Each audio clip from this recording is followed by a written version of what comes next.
BSc third year की quantum physics जो है उसकी यूनिट 4 है, जो जिसका सिलेबस इस प्रकार से दिया गया है। आप देख सकते हैं ये पूरा सिलेबस है यूनिट 4 का, जीवन प्रवाह और एक्स किरण या स्पेक्ट्रोस्कोपी। तो इसमें जीवन प्रवाह है और ये जितना मतलब सिलेबस दिया गया है, आप स्क्रीनशॉट लेना चाहें तो ले सकते हैं। स्टार प्रवाह हो गया, अगर प्रवाह, इनके बारे में अपने को पढ़ना है। तो इसमें जो प्रीवियस ईयर में क्वेश्चन आए हैं, ऑब्जेक्ट आए हैं, उनको अपन देखेंगे। और ऑब्जेक्ट एक एक नंबर के आएंगे, 5 नंबर का एक क्वेश्चन आएगा, एक 10 नंबर का आएगा। तो जो जो आने क्वेश्चन या प्रीवियस ईयर में आए हैं सब कुछ मैं इस वाले वीडियो में आपको दिखाऊंगा। तो कुछ क्वेश्चन का आप डेमो देख सकते हैं।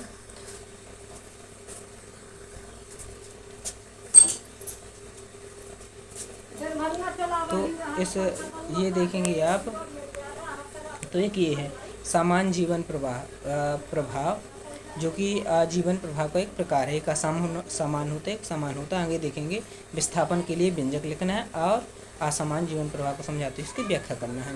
ये मतलब ऐसे क्वेश्चन हैं जो कि अपनी सीरीज में दिए गए हैं।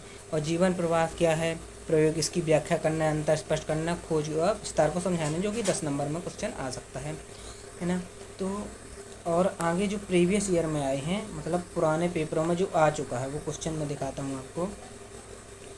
ये क्वेश्चन है जो कि पेपरों में आ चुका है, तो अपन इसको करेंगे अच्छे से। समान जीवन प्रवाह क्या है, इसकी व्याख्या कीजिए तथा जीवन विस्थापन के लिए व्यंजक स्पष्ट कीजिए, ये अपने को देखना है। तो पहले अपन जीवन प्रवाह को, प्रभाव जो होता है उसके बारे में अच्छे से समझ लेते हैं।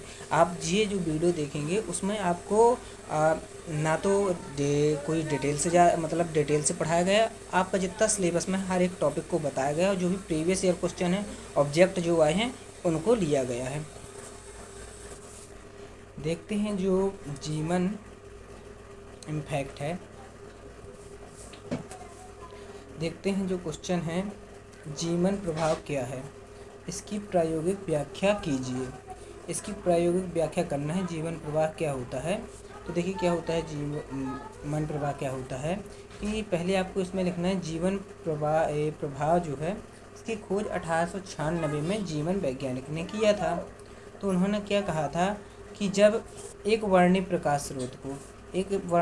स्रोत को चुंबकीय क्षेत्र में रखा जाता है तो स्पेक्ट्रमी रेखाएं उत्पन्न होती हैं। जब एक वर्णीय प्रकाश स्रोत है उसको चुंबकीय क्षेत्र में रखा जाएगा तो स्पेक्ट्रमी रेखाएं उत्पन्न होंगी। तो किस प्रकार से, देखिए जैसे एक वर्णीय प्रकाश में आप समझ सकते हैं सूर्य का प्रकाश या फिर सोडियम लैंप। अभी एक वर्णीय प्रकाश है, ठीक है, एक वर्णीय प्रकाश है, प्रयोग व्याख्या थी। अब इसको चुंबकीय क्षेत्र में रखा गया, यहाँ पर एक चुंबकीय क्षेत्र यहाँ लगा गया, एक यहाँ पर चुंबक मतलब रखा गया, तो चुंबक क्षेत्र, ये बीच का चुंबकीय क्षेत्र हो गया। तब इसे रखा जाता है एक वर्णीय प्रकाश को, तो चुंबकीय स्पेक्ट्रम रेखाएं उत्पन्न होती हैं। कुछ ऐसे होती हैं तो ऐसे देखा जाता है स्पेक्ट्रम रेखा को, कुछ नीचे की तरफ होती हैं लंबवत, तो उनको लंबवत देखा जाता है। और उनके लिए देखने के लिए स्पेक्ट्रोस्कोपी लगाए जाते हैं। तो ये आपको लिखना है कि जब इनको एक वर्णीय प्रकाश रहेगा उसको चुंबकीय क्षेत्र में रखा जाएगा तो स्पेक्ट्रमी रेखाएं उत्पन्न होंगी, ठीक है, होती हैं स्पेक्ट्रमी रेखा। इन स्पेक्ट्रमी रेखाओं को भिन्न भिन्न आवृत्ति की 2 या भिन्न घटकों में विभाजित किया जाता है। ये जो रेखाएं उत्पन्न होती हैं, अब जब अपन असामान्य जीवन प्रवाह देखेंगे तो वहाँ 3 रेखाएं उत्पन्न होंगी, 2 रेखाएं नीचे, एक बीच में उत्पन्न होगी, तो वही भिन्न भिन्न आवृत्ति की रहेंगी। तो इन घटकों में विभाजित कर दिया जाता है 2-3 घटकों में, जिसे जीवन प्रवाह कहा जाता है, जिसे जीवन प्रवाह कहा जाता है। ये होगा इसकी सिंपल सी परिभाषा कि जीवन प्रभाव क्या होता है। जीवन प्रभाव होने के बाद ये 2 प्रकार का होता है जीवन प्रवाह। तो 2 प्रकार का होता है, एक होता है सामान्य जीवन प्रवाह, एक होता है असामान्य। तो सामान्य क्या होता है कि जो चुंबकीय क्षेत्र है ना, चुंबकीय क्षेत्र जो लगाया गया था अगर वो प्रबल हुआ, मतलब एक चुंबकीय क्षेत्र को दर्शाया जाता है, चुंबकीय क्षेत्र की तीव्रता बी को एक वेबर प्रति मीटर स्क्वायर होगा, यानी प्रबल होगा चुंबकीय क्षेत्र, तो वो सामान्य जीवन प्रभाव होगा। और अगर 0.01 पॉइंट निर्बल होगा तो वहाँ पे असामान्य जीवन प्रभाव होगा। मतलब कहने का आशय ये है कि अगर प्रबल होगा, अगर ये जो चुंबकीय क्षेत्र है वो प्रबल है, तो वहाँ पे अगर प्रबल होने पर सामान्य जीवन प्रवाह और असामान्य जीवन प्रवाह होगा जब ए निर्बल होगा, मतलब कम होगा। ज़्यादा हुआ चुंबकीय क्षेत्र तो सामान्य और कम हुआ तो असामान्य जीवन प्रवाह। 0.01 वेबर प्रति मीटर स्क्वायर। तो ये आपके समझ में आया होगा कि जीवन प्रवाह के प्रकार भी हो गए। तो आप इनकी परिभाषा सामान्य और असामान्य की लिख सकते हैं और जीवन प्रवाह की परिभाषा लिख सकते हैं। अब देखिए इसकी जो प्रायोगिक व्याख्या की जाती है तो इसमें क्या किया जाता है, पहले मैं बता देता हूँ, वही हिंदी में लिखा गया है। ठीक है, एक तरफ से देखते जाएंगे कैसे होता है और अपन उसको वो करते जाएंगे। तो इसकी प्रायोगिक व्याख्या में क्या है कि पहले एम व एम डैश विद्युत चुम्बक होते हैं। तो एम और एम डैश दो विद्युत चुम्बक रखे गए हैं। पी व पी शंक्वाकार ध्रुवखंड है। एक ये ध्रुवखंड पी है, एक दूसरा ये पी है, तो ये ध्रुवखंड है। तो ये दो ध्रुवखंडों को रखा गया है, एक ये हो गया। ठीक है, ये ऐसे ध्रुवखंड है जो कि शंक्वाकार है, आप देख सकते हैं शंकु के आकार के हैं। एन व एस प्रबल चुम्बक होते हैं, एन व एस प्रबल चुम्बक होंगे, एन व एस प्रबल चुम्बक होंगे। ठीक है, अब दोनों ध्रुवखंडों के अंश छिद्र होता है। देखिए आप ये बीच में एक छिद्र देख रहे होंगे, ये इनके अंश एक छिद्र किया गया है, ये छिद्र है। ठीक है, तो क्या होता है जिससे आर पार देख सकें और जो चुंबकीय रेखाएं मतलब स्पेक्ट्रम रेखाएं उत्पन्न हो ऐसे जा सकें। ठीक है, तो ये हो गया यहाँ पर आर पार देख सकें। एस सोडियम विसर्जन नलिका होती है, सोडियम लैंप कहते हैं, सोडियम विसर्जन नलिका होती है जो एक वर्णीय प्रकाश उत्पन्न करती है, जैसा अपन ने पढ़ा था। तो उसमें एक वर्णीय प्रकाश उत्पन्न करेगी। ठीक है, अब ये जो सोडियम नलिका होती है इसको दोनों खंड पी के मध्य रखा गया है, इसके और इसके मध्य रखा गया है, आप देख सकते हैं कि रखा गया है ना। ऐसे एक वर्णीय प्रकाश उत्पन्न होता है, एक वर्णीय प्रकाश इससे निकलता है। तो जैसे एक वर्णीय प्रकाश निकलता है तो इससे स्पेक्ट्रमी रेखाएं उत्पन्न हो जा सकती है। यही जीवन प्रवाह था, बताया गया था कि एक वर्णीय रखा जाता है तो ध्रुवखंड से जब दोनों चुंबकीय क्षेत्र के बीच में रखा जाता है एक वर्णीय प्रकाश को तो स्पेक्ट्रम रेखाएं उत्पन्न हो जाती हैं, जिन्हें लंबवत D1 स्पेक्ट्रोस्कोपी, यहाँ पे एक D1 स्पेक्ट्रोस्कोपी यहाँ पे बनी रहती है। यहाँ पे मैंने बनाना शायद भूल गए, यहाँ पर D1 ऐसे करके आपको बनाना पड़ेगा, है ना। तो आप स्पेक्ट्रोस्कोपी को कुछ इस प्रकार से बना लेंगे, ऐसे एक ये D1 रहेगी और एक यहाँ स्पेक्ट्रोस्कोपी D2 रहेगी। तो इनसे जो इस प्रकार जाएंगी रेखाएं तो इसके द्वारा देख लिया जाएगा D2 स्पेक्ट्रोस्कोपी, और जो लंबवत आएंगी तो इनको देखा जाएगा D1 स्पेक्ट्रोस्कोपी के द्वारा। तो ये थी इसकी व्याख्या, इनके द्वारा देखा जाता है। ये ऑब्जेक्ट भी आ सकता है। जीवन जो प्रवाह है किस क्षेत्र में होता है, चुंबकीय क्षेत्र में, विद्युत क्षेत्र में, चुंबकीय विद्युत दोनों क्षेत्र में। अभी आप देखेंगे तो ये चुंबकीय क्षेत्र में उत्पन्न होता है। अभी स्टार प्रवाह आएगा वो विद्युत क्षेत्र में उत्पन्न होगा। दोनों में अंतर सिर्फ यही रहेगा, एक चुंबकीय क्षेत्र में उत्पन्न होता है और एक विद्युत क्षेत्र में उत्पन्न होता है। तो ये हुआ जीवन प्रवाह जो होता है उसका सामान्य परिचय हुआ। जैसा कि मैंने कहा था अपन ऑब्जेक्ट भी इसके करते जाएंगे, जो कि एक 5 नंबर के ऑब्जेक्ट आए हैं। तो देखिए इसमें पहला जो ऑब्जेक्ट है वो है जीवन प्रवाह में वर्णक्रम रेखाएं उपस्थित में विभाजित होती। किस में विभाजित होती हैं, तो आप कहेंगे चुंबकीय क्षेत्र में होती हैं। जीवन प्रवाह निम्न में उपयोग में नहीं होता, तो किस में नहीं होता, प्रकाश प्रवर्धक में इसका उपयोग नहीं होता, ये आपको याद करना पड़ेगा। तो ये थे 2 ऑब्जेक्ट जो कि पेपरों में आए थे, तो मैंने उठा के यहाँ रख दिया। अब जीवन प्रवाह के जो प्रकार हैं असामान्य, एक क्वेश्चन है वो मैं दिखा रहा हूँ आपको, तो उसके बारे में देख लेते हैं।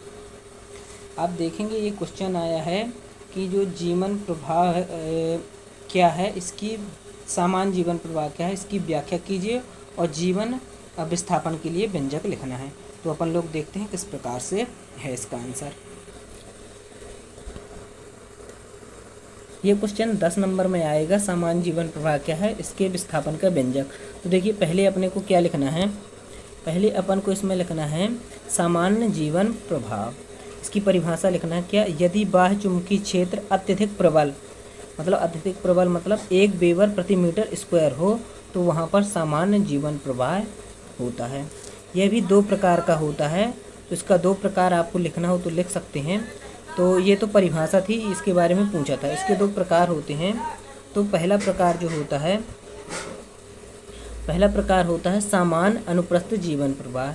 इसमें क्या होता है, इसमें मुख्य रेखा जो होती है वो 3 भागों में विभक्त हो जाती है। समान अनुप्रस्थ जो जीवन प्रवाह रहेगा उसमें मुख्य रेखा रहेगी 3 में विभाजित हो जाएगी, ठीक है। जो स्पेक्ट्रमी रेखा है वो 3 हो जाएंगी। मध्य रेखा चुंबकीय क्षेत्र की दिशा में समतल ध्रुवित होगी, मतलब वो समतल जाएगी, जैसा मैंने बताया था कि ऐसे इस तरफ को ऐसे जाएगी, जैसे उत्पन्न हुआ तो ऐसे जाएगी, और जो दोनों रेखाएं होंगी चुंबकीय क्षेत्र के लंबवत होंगी, मतलब ऐसे नीचे की तरफ आएंगी। तो ये होता है समान अनुप्रस्थ जीवन प्रवाह। और असामान्य क्या होता है? असामान्य क्या होता है? असामान्य अनुदैर्घ्य जीवन प्रवाह क्या होता है? इसमें जो मुख्य रेखा होती है 2 भागों में बढ़ती है, उसमें 3 में बढ़ती थी, इसमें 2। क्या होता है कि इसमें जो मूल रेखा होती है दिखाई नहीं देती है, मुख्य रेखा इसमें दिखाई नहीं देती है, और दोनों रेखाएं विपरीत दिशाओं में वृत्तीय ध्रुवित हो जाती हैं। दोनों रेखाएं होती हैं वो विपरीत दिशाओं में वृत्तीय ध्रुवित हो जाती हैं।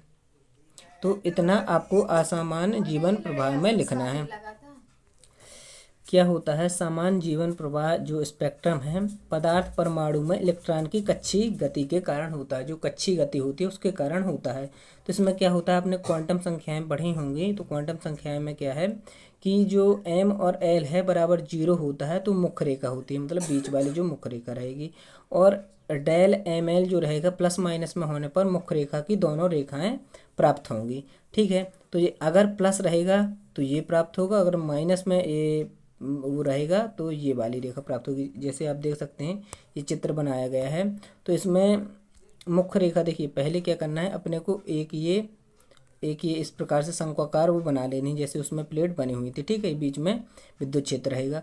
तो इसमें 2 1 0 -1 -2 तक करना है, इसमें +1 0 और -1 करना है। तो इसमें क्या होगा कि जैसे डेल एम जो है, डेल एम एल माइनस का रहेगा तो ये म्यू और म्यू 0, म्यू डेल माइनस का डेल म्यू आएगा, एम एल 0 बराबर रहेगा तो म्यू 0 आएगा, और डेल एम एल रहेगा तो प्लस माइनस, जैसे ये है ना, तो ये प्लस वाले में 1 का प्लस रहेगा तो ये आएगी, और अगर 1 का प्लस रहा माइनस का रहा तो ये आएगी आवृत्ति।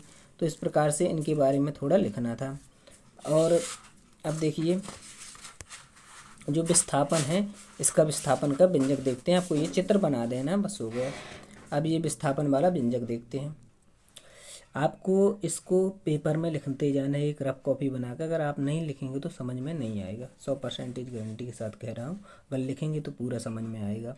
तो जीवन जो विस्थापन का व्यंजक है उसमें अपने को कैसे लिखना है, पहले देखिए क्या लिखना है। जीवन विस्थापन का जो व्यंजक है उसमें कुछ इस प्रकार लिखना है। जीवन विस्थापन का जो व्यंजक है उसमें कैसे लिखना है कि जीवन विस्थापन का व्यंजक चिरसम्मत सिद्धांत द्वारा समझा जाता है। चिरसम्मत मतलब क्लासिकल जो थ्योरी होती है इसकी, क्लासिकल थ्योरी के द्वारा समझा जाता है। तो क्या होता है, माना m द्रव्यमान का इलेक्ट्रॉन है, ठीक है, अपने पढ़ा था कक्षीय, उसमें घूमता है। तो r त्रिज्या के वृत्तीय मार्ग में म्यू वेग से अभिकेंद्री बल F से गतिमान है। m द्रव्यमान का कोई इलेक्ट्रॉन है, r उसकी त्रिज्या है, और वृत्ताकार जो कक्ष है उसकी म्यू वेग से वह केंद्रीय मतलब ऐसे ऐसे मतलब घूम रहा है, ठीक है, F बल के साथ गतिमान है, तथा कोणीय संवेग ओमेगा 0 हो। तो अब केंद्रीय बल अपने को पता है F0 मतलब F बराबर mv²/r होता है। तो यहाँ पर म्यू 0 वेग है तो म्यू 0 उतार लेंगे। अपने को पता है कि म्यू बराबर होता है r ओमेगा 0, तो यहाँ पर म्यू की जगह ये जो म्यू है इसकी जगह ये वाला r म्यू 0 रखेंगे। तो जब ये रखेंगे तो इसका स्क्वायर होगा, तो म्यू ओमेगा 0 का स्क्वायर और r स्क्वायर आ जाएगा, बटे में r रहेगा। अब देखिए r से r कट जाएगा, r से r कट जाएगा और f बराबर ये आ जाएगा अपना, r से r कट जाएगा और अपना ये आ जाएगा। तो इसको मान लेंगे समीकरण 1। तो इसको समीकरण 1 मान लेना है, F0 बराबर f ओमेगा स्क्वायर r, ठीक है। अब इसको A0 मानने के बाद ये समीकरण 1 हो गया। आपको ये लिखना तो पड़ेगा, है ना, लिखते जाइएगा तो अच्छा समझ में आएगा। अब क्या है, दक्षिणावर्त वृत्तीय घटक के लिए त्रिज्यी बल अंदर की ओर होगा, मतलब दक्षिणावर्त, अब ये थोड़ा ये हिंदी टफ है इसकी, FB1 बराबर BE म्यू 1 होता है। ये होता है अंदर की तरफ, जब त्रिज्यी बल लगेगा तो दक्षिणावर्त में लगेगा तो FB1 बराबर BE म्यू 1 होगा। इसको आप लिख लीजिए। अब देखिए त्रिज्यी बल जब ये वामावर्त दिशा में लगेगा बाहर की ओर, ठीक है, वामावर्त दिशा मतलब इन तरफ को बाहर की ओर लगेगा, ऐसे बाहर की ओर लगेगा, तो इसके लिए रहेगा BE म्यू 2। यहाँ बी जो है विद्युत क्षेत्र चुंबक क्षेत्र की तीव्रता है, तो बी ई म्यू टू ये लिखा है। ठीक है, अब क्या होगा कि जो अपकेंद्री बल कुल अपकेंद्री बल होता है F0 प्लस FB1 बराबर ओमेगा एम ओमेगा 1 का स्क्वायर आर अंदर की ओर और F0 माइनस FB2 बराबर एम ओमेगा 0 का स्क्वायर आर बाहर की ओर होगा। अब देखिए इसी में क्या करना है कि जो ऊपर वाले मान थे ना, यहाँ पर F0 का मान समीकरण 1 से निकाला था और ये वाला मान जो है यहाँ पे रख देना है, इस वाले समीकरण में 4 में रख देना है। मैं आपको एक बार और दिखा दूँ, ये वाला मान उठाना है, ये वाला मान उठाना है और ये वाला मान उठाकर इस वाले समीकरण में रख देना है। तो देखिए जब इस समीकरण में रखते हैं तो इस वाले समीकरण में रखते हैं इसको, देखिए ये मान जब अपन उठाकर यहाँ पे रखते हैं तो ये मान अपन ने यहाँ पे रख दिए। ठीक है, तो यहाँ पे रखने के बाद जो μ1 होता है उसके बराबर होता है ओमेगा 1 आर, अपन पीछे देख चुके हैं। तो इसकी जगह पे अपन ओमेगा 1 की जगह μ1 और आर रखेंगे। ठीक है, अब यहाँ पे जो μ1 है ना उसकी जगह पे ओमेगा 1 और आर रखा है, ये आ गया ओमेगा 1 और आर आ गया। यहाँ इस पूरे से एम आर कॉमन निकालेंगे, तो यहाँ से एम निकला और ये आर निकल आया। यहाँ से एम है नहीं है तो इसके बटे में एम कर दिया। ठीक है, और आर निकाल लिया, एम आर हो गया। यहाँ से पूरे से ये एम निकाला, आर निकाला कॉमन, तो ये हो गया। इन एम आर से एम आर को काट दिया। ठीक है, यहाँ बता ओमेगा 0 का square plus B E omega 1 बचा यहाँ पर बटे में एम और ये μ1 का स्क्वायर ये बचा। ठीक है, इसी प्रकार अगर आप ऐसे करेंगे, ठीक है, ऐसा अगर ये वाला लिखना हो तो लिखिए, नहीं लिखना तो ना लिखिए, वैसे बन जाना चाहिए क्योंकि ये द्विघात सूत्र है तो इसको पक्षांतरण किया गया है। तो μ0 से ये और इस वाले को किया बी ई ओमेगा 0 1 एम इस साइड आया और ये आया ओमेगा 0 का स्क्वायर, ये बराबर में 0 आया। द्विघात सूत्र लगाएंगे तो द्विघात सूत्र होता है ए बराबर plus minus under root B square minus 4ac बटे 2a। ये हो जाएगा a, ये हो जाएगा b और ये हो जाएगा ओमेगा स्क्वायर c का मान हो जाएगा, है ना। इसका जो होता है वो एक ही है, मतलब a बराबर एक ही है। तो जब निकालेंगे ओमेगा 1 बराबर निकालेंगे तो ये मान रखेंगे, ये रखेंगे b का मान, ये रखा बी ई प्लस फिर under root plus minus under root minus का बी स्क्वायर एम बटे स्क्वायर माइनस और फिर 4ac का मान, a का मान 1 है और c का मान हो जाएगा माइनस का ओमेगा स्क्वायर और बटे में 2a का मान 1 है। जब इसको अपन लोग हल करते हैं इसको, तो हल करने पे अपने को ये बी ई एम और ये B E square plus omega square आएगा। ठीक है, ये प्लस का हो जाएगा। फिर अगर ये बी ई बड़ा हो ओमेगा स्क्वायर से, मतलब ओमेगा स्क्वायर इससे बड़ा है, तो इसको हटा देंगे, इसको नागण्य मान लेंगे। ठीक है, बी ई बटे एम प्लस रखेंगे, ये ओमेगा स्क्वायर मतलब जब ये निकलेगा बाहर तो ये आ जाएगा 2 और ये आ जाएगा ओमेगा 2 ओमेगा आ जाएगा। ठीक है, अब जब ये इसे अलग अलग करेंगे तो बी ई बटे में 2 और ये एम पहले से ये 2 हो गया, ये एम हो गया, प्लस माइनस लगाएंगे और ये ओमेगा यहाँ से सिर्फ 2 आएगा तो 2 से 2 कट जाएगा, बचेगा ओमेगा 0 बस। ठीक है, इतना लिखने के बाद कुछ इस प्रकार अपना आ चुका था ओमेगा 1 बराबर ओमेगा 0 प्लस बी ई बटे 2m। ठीक है, ओमेगा 1 बराबर होता है ओमेगा 0 प्लस डेल ओमेगा।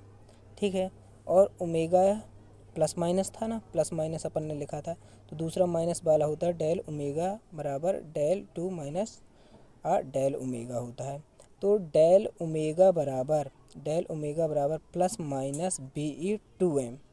जहाँ पे देखिए जैसे ये लिखा है, अपने ये समीकरण लिखा डेल ओमेगा, तो ये जो डेल ओमेगा है ना इसके बराबर प्लस माइनस बी ई बटे 2m है।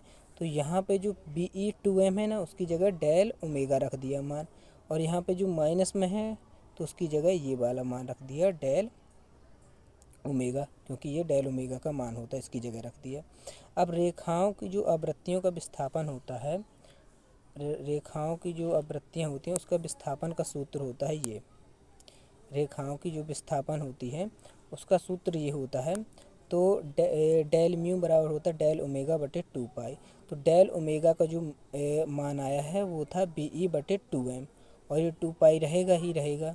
ठीक है, अब ये म्यू डेल म्यू है आवृत्ति का सूत्र, आवृत्ति या विस्थापन कुछ भी समझ लीजिए, विस्थापन आवृत्तियों का जो विस्थापन है, तो प्लस माइनस ये गुणा होगा तो ये आ जाएगा अपना प्लस डेल म्यू बराबर plus minus BE 4 pi m, 2 दूनी 4 और पाई और m रहेगा। यही होता है इसके विस्थापन का सूत्र, समान आवृत्ति में जो होता है विस्थापन उसका सूत्र, जो कि 10 नंबर में आपका आने वाला है। ठीक है, इतना करने के बाद अपन इसके ऑब्जेक्ट देख लेते हैं कैसे आते हैं। तो इसका पहला ऑब्जेक्ट देखेंगे तो पहला ऑब्जेक्ट ये है कि जो सामान्य जीवन प्रवाह होता है उसमें जो अनुदैर्ध्य रेखा होती है, अनुदैर्ध्य रेखा देखने पर मूल रेखा विभक्त हो जाती है, तो मूल रेखा द्विक मतलब 2 वर्ण रेखाओं में विभक्त हो जाती है। अगला ये है कि सामान्य जीवन प्रवाह 2 अवयवी वर्ण क्रम में रेखाओं की आवृत्तियों में अंतर होता है, तो अपन ने अभी ये पढ़ के आए हैं, ये वाला होता है, ये BE अपन ने पढ़ा है BE बटे 4 पाई m, अपन ने 4 पाई m BE बटे 4 पाई m पढ़ के आए हैं। ठीक है, तो ये वाला इसका डी ऑप्शन हो जाएगा। अगला जो क्वेश्चन है, सामान्य जीवन प्रवाह में तरंग दैर्घ्य के पदों में जीवन विस्थापन का व्यंजक होता है। तो सामान्य पदों पर अगर देखें तो सामान्य पदों पर प्लस माइनस अपन पढ़ के आए हैं, है ना। तो जब इसका निकालेंगे तो इसका डी नंबर होता है, इसका डी नंबर BE लैम्डा का स्क्वायर 4 पाई/cm। अब ये लैम्डा स्क्वायर और ये cm कैसे आ गया है, इसको देखने के लिए विस्तार से आपको थोड़ा वीडियो देखना पड़ेगा, किताब में देख लीजिएगा कैसे आया है, क्योंकि मैंने व्यंजक में इतना पूरा नहीं लिखवाया। ठीक है, समान जीवन प्रवाह में दिए गए L के लिए, L स्तर के लिए कितने स्तरों में विभाजित होता है,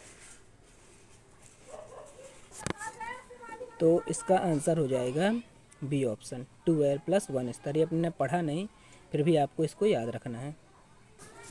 देखते हैं अगला जो ऑब्जेक्ट है जो कि आया है पेपरों में, वो है साधारण जीवन प्रवाह में 2 घटक जो होते हैं वर्णक्रमीय श्रृंखला में अंतर होता है, तो इसका BE बटे 2 पाई m बी नंबर, इसका ऑप्शन सही हो जाएगा। तो इस प्रकार से ये जो जीवन प्रभाव था वो पूरा समाप्त हुआ। अगला पता है एक्स किरण स्पेक्ट्रोस्कोपी, जो कि बहुत ही सरल है, जो भी जल्दी ख़त्म हो जाएगा, एक टॉपिक अपना ख़त्म हो गया। अगला जो क्वेश्चन आता है वो आता है स्टार्क प्रभाव क्या होता है, विस्तार पूर्वक समझाइए। स्टार्क प्रभाव को समझाना है, तो ये जिसके में 3 नंबर में आता हो तो उसके में आ सकता, अपने में 5 नंबर में नहीं आएगा। वैसे फिर भी बहुत सरल है, देखना हो तो देख सकते हैं।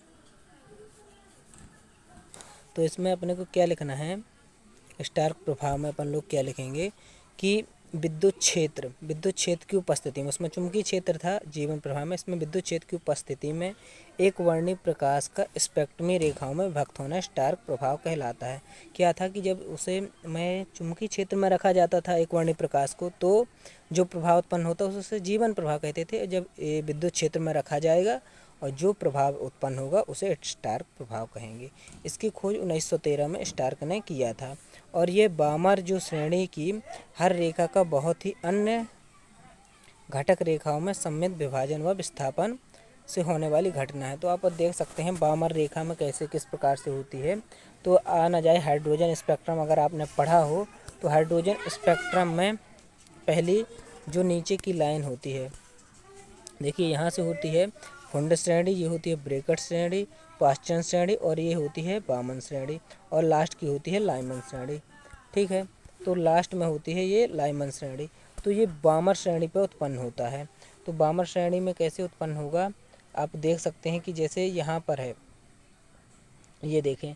ठीक है, अब ये के अल्फ़ा है, अगर देखिए ये जो है ये आया n बराबर 3 मतलब m से आया। ठीक है, तो ये के अल्फ़ा हुआ। अगर ये आएगा n से तो के बीटा हो जाएगा। अगर ये आएगा अपना ये n o से आया तो n गामा, और फिर अरे के गामा और l गामा, और ऐसे ही l डेल्टा होता जाएगा। मतलब जौन जौन श्रेणी से ऊपर से आता जाएगा उसी प्रकार से इसके नाम बदलते जाएंगे। तो ये कुछ बेसिक ऐसा था जो कि मतलब किताब में दिया गया था, तो पढ़ना था। इसकी विशेषता क्या होती है तो इसमें विशेषता क्या होती है, प्रत्येक बामर रेखा जो है H alpha L beta H gamma में विभाजित हो जाती है। तो यही बताया गया था। इसमें जो बामर रेखा है वो देखिए, ये H alpha L beta L gamma में ऐसे विभाजित हो गई ये बामर श्रेणी, जैसे जैसे इन पर ये विद्युत क्षेत्र में इन्हें रखा गया। अगला लिखते हैं इसमें, जब घटक रेखाओं को स्पेक्ट्रमी से बाह्य विद्युत क्षेत्र के समांतर देखा जाता है तो म्यू घटक अध्रुवी तथा पाई घटक उपस्थित होते हैं। इसमें दोनों में क्या लिखना है, देखिए इसमें क्या लिखना है कि जो घटक रेखाएं हैं इसको स्पेक्ट्रोमीटर से देखा गया। अगर समांतर देखते हैं, समांतर देखा तो जो ये हो गए क्या बोलते हैं सिग्मा, वो घटक अध्रुवी होंगे और पाई घटक होंगे अनुपस्थित होंगे। लेकिन जब लंबवत देखे जाएंगे तो पाई घटक व रो घटक ध्रुवित होंगे। इसमें अपने को याद रखना कि इसमें ध्रुवित पाई और सिग्मा जो रहते हैं वो ध्रुवित होते हैं, और इसमें ये जो सिग्मा होता है वो ध्रुवित होता है और पाई अनुपस्थित होता है। स्टार प्रभाव के जो दो प्रकार हैं, स्टार प्रभाव के दो प्रकार होते हैं। तो पहला जो प्रकार होता है वो होता है प्रथम क्रम स्टार प्रभाव। इसमें स्टार विभाजन विद्युत क्षेत्र की तीव्रता ई के अनुक्रमानुपाती होता है। जो प्रथम क्रम स्टार प्रभाव है वो जो स्टार विभाजन है डेल टी, वो विद्युत क्षेत्र की तीव्रता डेल ई के अनुक्रमानुपाती होता है। तो डेल टी बराबर लिखेंगे ए ई, ए जहाँ की नियतांक होता है। द्वितीय क्रम स्टार प्रभाव होता है, जो स्टार विभाजन जो होता है वो विद्युत क्षेत्र की तीव्रता के वर्ग के अनुक्रमानुपाती होता है। मतलब डेल टी जो होगा अनुक्रमानुपाती डेल ई के होगा। जब इसका नियतांक हटाएंगे तो कुछ इस प्रकार से आ जाएगा, डेल टी बराबर डेल ई और प्लस बी ई का स्क्वायर। तो ये नियतांक दोनों में आएंगे तो हो जाए स्टार प्रभाव का पूरा कॉन्सेप्ट हो जाएगा। ऑब्जेक्ट है जो इसमें आया है वो आया है विद्युत क्षेत्र। विद्युत क्षेत्र के कारण वर्णक्रम रेखा विभाजन होने वाला प्रभाव है विद्युत क्षेत्र के कारण, तो होता है स्टार प्रभाव। इसका बी ऑप्शन सही हो जाएगा। तो आपको इसमें बी ऑप्शन लगा देना है। अगला जो क्वेश्चन बनता है वो कोलेज ट्यूब की संरचना कार्य विधि से बनता है, वो की जो कि सलार है। एक्स किरण, अपन यहाँ से एक्स किरण पढ़ेंगे, क्या होती है एक्स किरण। एक्स किरण जो यहाँ से एक्स किरण स्पेक्ट्रोमीटर शुरू होता है। तो पहले एक्स किरण के बारे में जानना, क्योंकि एक बार क्वेश्चन आ चुका है एक्स किरण के बारे में, मैं दिखाऊंगा आगे। तो 1895 में विलियम रोजन ने कैथोड किरणें होती हैं विसर्जन नलिका में प्रवाहित करके की थी एक्स किरणों की खोज। 1901 में उन्हें इस कार्य के लिए नोबेल पुरस्कार मिला। तो उन्होंने क्या किया, जो विसर्जन नलिका है इसमें कैथोड किरणें इस तरह से प्रभावित की। तो जब उन्होंने इस तरह से प्रभावित किया कैथोड किरणों को तो एनोड से टकराई। तो एनोड से टकराने के बाद एक अदृश्य किरण प्राप्त हुई जो कि फोटोग्राफी होती है, फोटोग्राफी प्लेट को काला कर रही थी और प्रकाश भी उत्पन्न कर रही थी, जिसके लिए उन्होंने उसे रोजटन रे या एक्स रे का नाम दिया। इसे रोजटन रे आगे नाम दिया गया। तो ये विसर्जन नलिका थी, यहाँ से कैथोड में प्रवाहित किया तो एनोड में जब टकराई तो एक अदृश्य किरण प्राप्त हुई जो कि फोटोग्राफी प्लेट को काला कर रही थी, तो उसको उन्होंने एक्स किरण नाम दे दिया। तो यही लिखा गया एक्स किरण के बारे में। थोड़ा इसका एक्स किरण जैसे अपन पढ़ रहे हैं तो उसके इतिहास के बारे में लिख देना है। आता है इसका उपयोग कहाँ होता है एक्स किरण का, तो अपने को पता है एक्स रे जो होता है अपना, एक्स रे उसी को बोलते हैं एक्स रे मतलब किरण। तो टूटी हुई हड्डियों का पता लगाने के लिए, जब शरीर में कोई टूट जाती हड्डी उसका पता लगाने के लिए कि कहाँ से टूटी है वो डॉक्टर करते हैं। ठीक है, शरीर के अंदर पथरी का पता लगाने के लिए एक्स किरण का ही उपयोग किया जाता है कि पथरी कहाँ पर है। एयरपोर्ट में लोगों की शरीर या बैग में हथियार तो कुछ भी नहीं है, उसका पता लगाने के लिए एक्स किरण का ही उपयोग किया जाता है। जो उससे देखते हैं उसमें एक्स किरण होती है। क्रिस्टल की आणविक संरचना के अध्ययन में एक्स किरण का उपयोग किया जाता है। ये तो ऑब्जेक्ट के लिए थे सारे क्वेश्चन, और ये आ भी सकता है 5 नंबर में, तो अपने को ध्यान रखना है। तो पहला जो एक्स किरण है उसकी गुण प्रवृत्ति लिखेंगे। तो इनकी तरंग दैर्घ्य जो होती है 1 एंगस्ट्रॉम से लेकर 100 एंगस्ट्रॉम तक होती है।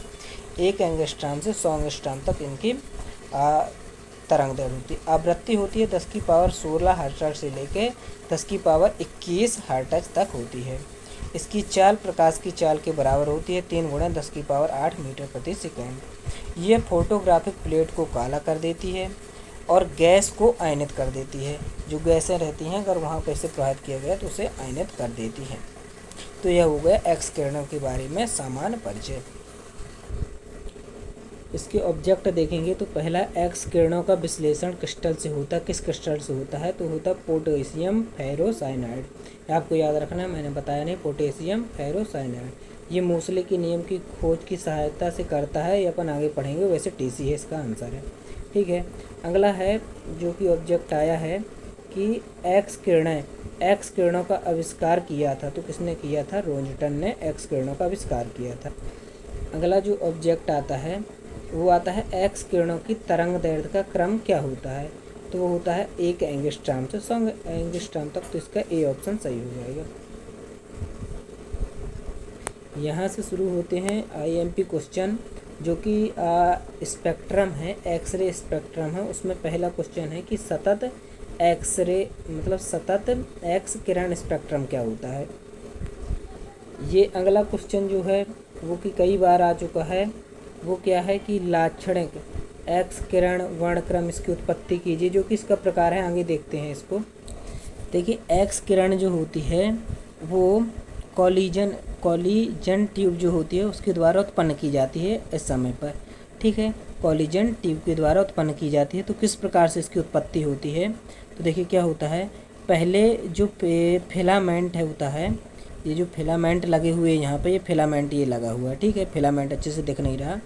इसमें 12 वोल्टेज देकर गर्म कर दिया जाता है। यहाँ से 12 वोल्ट की बैटरी लगाएंगे, प्रतिरोध लगाया। यहाँ जो कैथोड है, कैथोड में लगा हुआ फिलामेंट, इसमें 12 वोल्ट की वोल्टेज दिया तो जिससे ये गर्म हो जाएगा।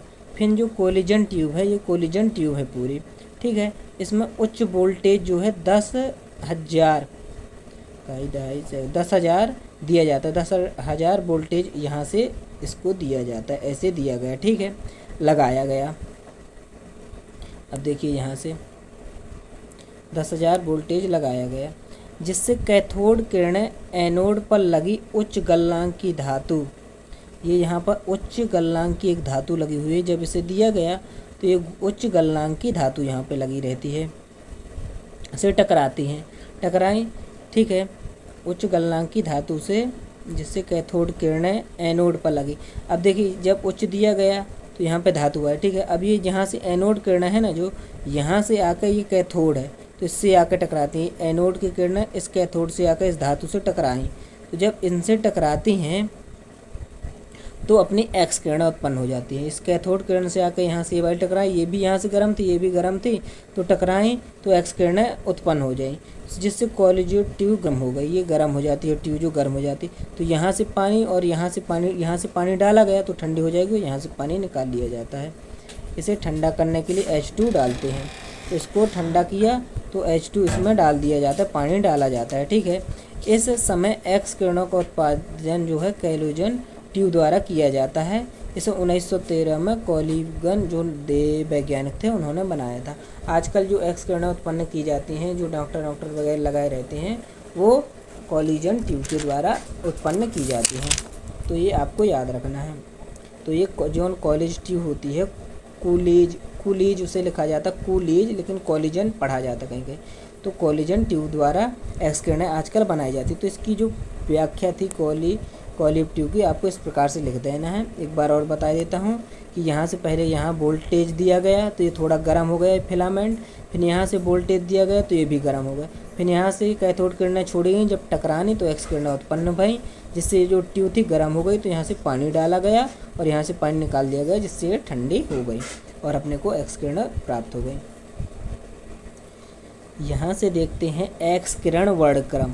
एक्स किरण वर्णक्रम क्या होता है, अपन इसको देख लेते हैं। एक्स किरण वर्णक्रम, जब किसी स्रोत से उत्सर्जित किरणों की तीव्रता, मतलब किरणों की तीव्रता आई, तरंग दैर्ध्य या आवृत्ति पर निर्भर करती है तो इसे एक्स किरण वर्णक्रम कहते हैं।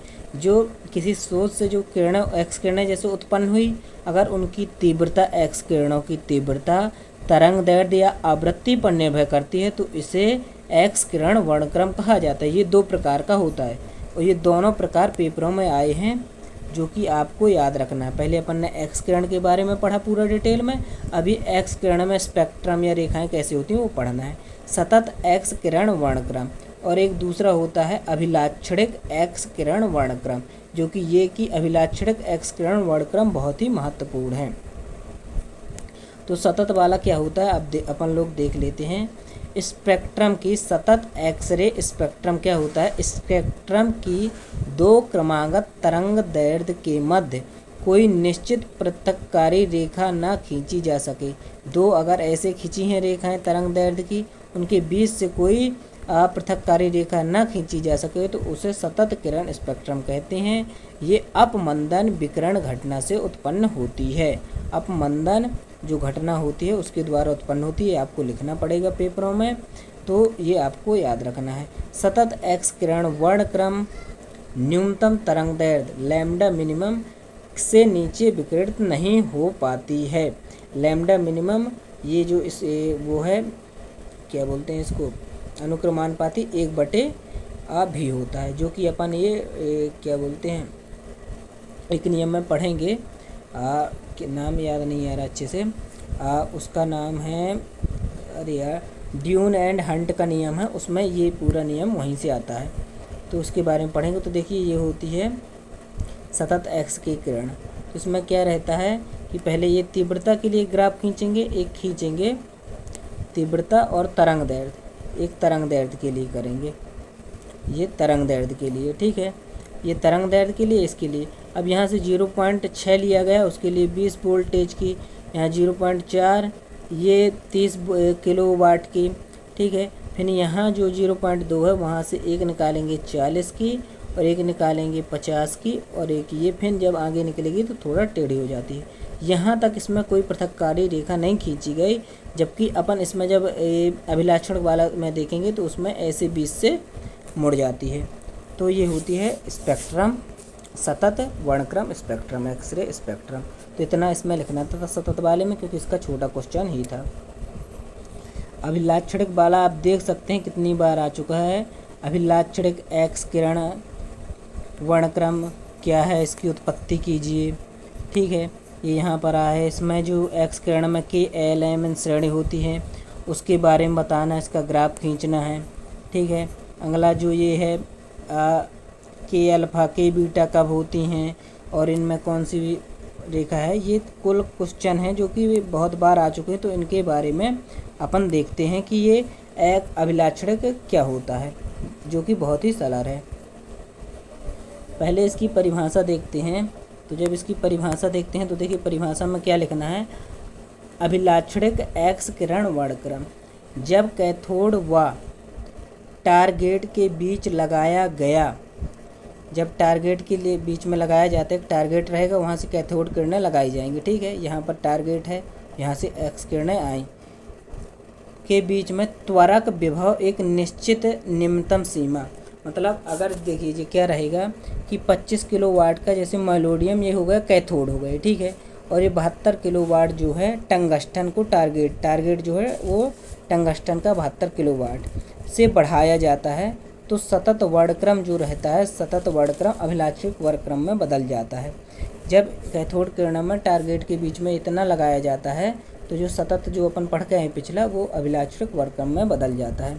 इसका जो ग्राफ बनाएंगे तो कुछ इस प्रकार से इसको ग्राफ में आपको बनाना है। यहाँ तीव्रता रहेगी, यहाँ तरंग दैर्ध्य रहेगी, यहाँ तीव्रता, ये तरंग दैर्ध्य, और फिर ये यहाँ से गई K बीटा में मुड़ गई, और फिर ये K गामा में, और ये फिर L श्रेणी। तो इनके बारे में ये ग्राफ आगे से बन गया है, जब इसको KLM श्रेणी पढ़ेंगे तो आपके समझ में आएगा ये। तो देखिए क्या होता है, K श्रेणी होती है तो किस प्रकार से होती है, जब एक्स किरण नलिका में फिलामेंट व टारगेट के बीच में उच्च विभवांतर लगाते हैं। देखिए एक्स किरण जो नलिका रहेगी उसमें फिलामेंट रहता है, उसमें टारगेट के बीच में उच्च विभवांतर लगाएंगे तो E के उच्च वेग से टारगेट से टकराएगी, जो इलेक्ट्रॉन है इसके उच्च वेग से टारगेट से टकराए किरणों के, ठीक है, तो K कोष के इलेक्ट्रॉन निकल जाते हैं। मैं आपको बता दूं चित्र से, ये है देखिए यहाँ से ये चित्र है, ठीक है, तो ये चित्र है, इसमें आपको KLM नहीं दिख रहे हैं, ये KLM दिखेंगे। तो इसमें क्या होता है कि जब ये यहाँ पर किरणें पड़ी तो क्या होता है, किरणें जब उच्च वेग से पड़ी तो यहाँ के जो है के कोश है, यहाँ से एक इलेक्ट्रॉन निकल के भाग गया ऐसे, ठीक है। तो जो यहाँ से फिर एल वाला एक इलेक्ट्रॉन इसे दे के भरा पूरा करेगा, तो उसे एल अल्फ़ा कहेंगे, के अल्फ़ा कहेंगे। अगर एम वाला करता है तो के बीटा कहेंगे, और अगर एन वाला करता है तो के गामा कहेंगे उसको। इनमें से जो इलेक्ट्रॉन भरा है कोई ना कोई यहाँ इलेक्ट्रॉन भरेगा, ठीक है। तो यही होता है अल्फ़ा बीटा गामा का जो कॉन्सेप्ट है। तो देखिए क्या होता है, तो के कोश में एक खाली स्थान हो जाता है, के में इलेक्ट्रॉन निकल गया तो के में एक खाली स्थान हो जाता है। इस खाली स्थान को एल एम एन कोश के इलेक्ट्रॉन द्वारा भरा जाता है, जिसे क्रमशः यदि एल वाला भरेगा तो के अल्फ़ा कहेंगे, एम वाला इलेक्ट्रॉन भरेगा तो के बीटा कहेंगे, और एन वाला भरेगा तो के गामा कहेंगे। इसी प्रकार से आगे चलता जाता है। एल श्रेणी क्या होती है कि इसी प्रकार जब एक्स किरणें ऐसे टकराएं तो एक्स किरणें जब टकराती हैं तो एल का जो एक इलेक्ट्रॉन होता है वो निकल जाता है। जब वो निकल गया तो उसे एम या एन वाले उपकोष भरेंगे, ठीक है। अगर जिनके द्वारा भरा जाता है, अगर एम के द्वारा भरा गया तो एल अल्फ़ा, और एम के द्वारा भरा गया तो एल बीटा श्रेणी उसे कहा जाता है। और जो एम श्रेणी है, एम श्रेणी में क्या होता है कि एक्स किरणें जब उनसे टकरानी तो एम से एक इलेक्ट्रॉन बाहर निकल गया, ठीक है। अब एम से निकलेगा, जब एम से निकल गया तो उसे एन या ओ कोश के इलेक्ट्रॉन द्वारा भरा जाता है, जिसे एम अल्फ़ा एम बीटा श्रेणी कहा जाता है। और इसी प्रकार से ये चलता जाता है आगे की ओर। तो मैं आशा करता हूँ आपकी समझ में आया होगा। ये चित्र आपको बना लेना है, और चित्र इसी प्रकार से बनाया गया। पहले ये यहाँ से के उपकोष है तो के वाला के अल्फ़ा, ये एल वाला, फिर ये के ये एम वाले से, ये फिर एन वाले से जुड़ा है। फिर ये वाला देखेंगे उपकोष तो ये एल से जुड़ा है, फिर ये एम से जुड़ा, ये एन से जुड़ा। इसी प्रकार ये वाला देखेंगे तो ये दो से जुड़ा है, एक इससे जुड़ा है और एक ये इससे जुड़ा है, जिसे नाम दिया गया है। थोड़ा इसमें चित्र में स्पष्ट दिखाई नहीं दे रहा, लेकिन आप कर लेंगे। एक ऑब्जेक्ट है कि एक्स किरण जो होता है वर्णक्रम प्राप्त होने के कारण होता है, तो यह परमाणु में आंतरिक इलेक्ट्रॉन से पूर्णतः हट जाना, इलेक्ट्रॉन निकल जाता है, ये अपन पढ़ के आए हैं, तो इसका ए ऑप्शन सही हो जाएगा।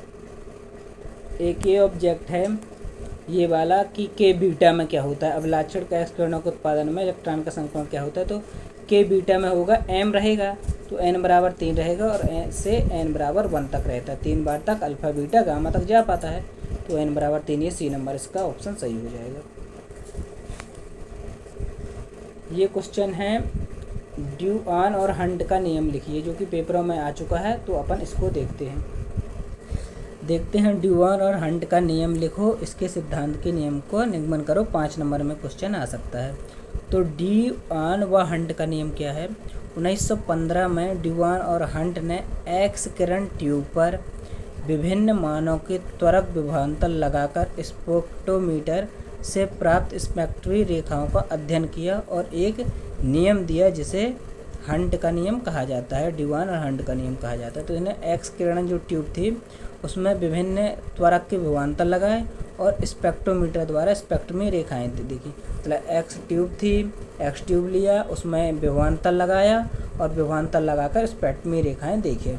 तो यही नियम है हंट का नियम। इस नियम के अनुसार क्या बताया कि जो न्यूनतम तरंग दैर्ध्य होती है, ये न्यूनतम तरंग दैर्ध्य हो गई, ठीक है, लैम्डा मिनिमम, वो किरण ट्यूब पर आरोपित विभवांतर के अनुक्रमानुपाती होती है, विभवांतर के व्यतिक्रमानुपाती होती है। इसमें थोड़ा गलत लिख गया है, तो 1/, जो भी है वो व्यतिक्रमानुपाती होती है, तो आप सुधार लेंगे, यहाँ व्यतिक्रमानुपाती करना था, या फिर कह सकते हैं 1/v के अनुक्रमानुपाती होती है। इस प्रकार से तीव्रता का बनाएंगे, ये तरंग दैर्ध्य का। इसमें क्या रहता है, जैसे विभवांतर बढ़ेगा तो तरंग दैर्ध्य घटेगी, अगर तरंग दैर्ध्य बढ़ेगी तो विभवांतर घटेगा। तो इस प्रकार से ये तीव्रता का वो बनाएंगे। यहाँ पे एक ये ले जाएंगे 20 किलोवाट का, फिर यहाँ से 30 का, ये 40 का, इस प्रकार से ग्राफ बना देंगे तो नंबर मिल जाएंगे। अब देखिए ये है क्वांटम सिद्धांत से इसका मतलब किस प्रकार से बनाया जाता है। क्वांटम सिद्धांत से आ सकता है कि किस प्रकार से उत्पन्न करेंगे। तो अपने को पता है कि जब इलेक्ट्रॉन परमाणुओं से टकराता है तो फोटान उत्सर्जित होते हैं। जब टकराता तो फोटान, और फोटान की अधिकतम ऊर्जा एक इलेक्ट्रॉन की ऊर्जा के बराबर रहती है। तो एच म्यू जो है इसकी ऊर्जा E बराबर एच म्यू होता है। तो एच म्यू मैक्स लिखेंगे बराबर ई भी हो गई। इलेक्ट्रॉन की ऊर्जा इसके बराबर होती है, ठीक है, एक इलेक्ट्रॉन की। यहाँ से म्यू मैक्स किया, एच पक्षांतर किया तो ई भी बटे एच आ गया। लैम्डा मिनिमम जो होता है, लैम्डा मिनिमम बराबर होता है सी बटे म्यू मैक्स। तो म्यू मैक्स का मान यहाँ से उठा कर इस जगह पर रख देंगे। तो इस जगह पे ये वाला मान उठा के रख दिया तो ये एच ऊपर चला जाएगा, ये भी नीचे आ जाएगी, तो ये रहा। और सी एच बटे ई ये हो जाता है नीतांक, है ना। सी हो गई विद्युत क्षेत्र की, मतलब प्रकाश की चाल हो गई, ये हो गया प्लांक नीतांक, और इलेक्ट्रॉन हो गया, ई हो गया इलेक्ट्रॉन। तो यहाँ पे ये मान रख देंगे तो नीतांक और लैम्डा मिनिमम बराबर एच भी ये हो जाएगा डिवान व हंट का नियम। तो यही होता है डिवान और हंट का नियम। एक ऑब्जेक्ट आया है डिवान और हंट का नियम है, तो आप ये बता देंगे डिवान और हंट का नियम ये वाला होता है मिनिमम 1/v। इसका ए ऑप्शन सही हो जाएगा। जैसा कि मैंने बताया था एक्स किरणों के उत्पादन के लिए रोजर नली की व्याख्या करना था, जो कि अपन कर चुके हैं, और एक्स किरणों के गुण लिखने थे। एक्स किरणों के गुण भी अपन लिख सकते हैं, प्रगति उपयोग भी लिख चुके हैं, ये पेपरों में आया है, तो आप इसको भी देख लेंगे। ये है मोजले का नियम लिखो तथा इसके उपयोग लिखो। सबसे आईएमपी क्वेश्चन जो कि पेपरों में आएगा, 100% है कि ये आएगा। मोजले का नियम लिखो और इसे समझाओ। तो इसको देख लेते हैं किस प्रकार से होगा। देखते हैं मोजले का नियम और इसके नियमित करो और उपयोग लिखो। ये इस प्रकार से क्वेश्चन आएगा 10 नंबर में, और ये आप 100% देख लीजिए, यही क्वेश्चन आएगा। तो क्या है मोजले का नियम, क्या कहता है? मोजले ने परमाणुओं द्वारा उत्सर्जित एक्स किरणों के विषय में एक नियम दिया।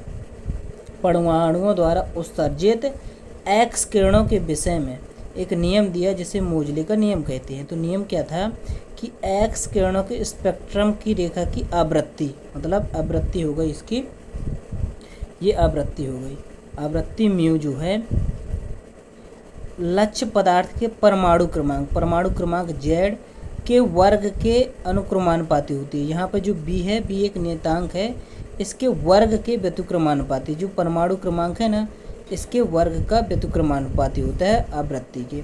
जब ये आवृत्ति हटाते हैं तो ए आ जाता है। ए क्या है? ए एक नियतांक है यहाँ पर भी।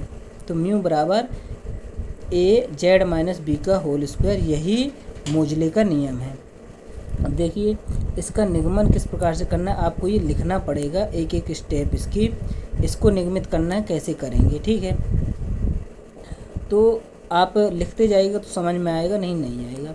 तो बोर के नियम के अनुसार H1 क्वांटम संख्या की कक्षा में इलेक्ट्रॉन मुक्त करने के लिए आवश्यक जो ऊर्जा होगी En1 लिखा, वो होती है m z परमाणु संख्या z स्क्वायर, E का 4 8 E का square H square 1/n square, N1 का स्क्वायर। ये हो गया पहली कक्षा के लिए, ठीक है।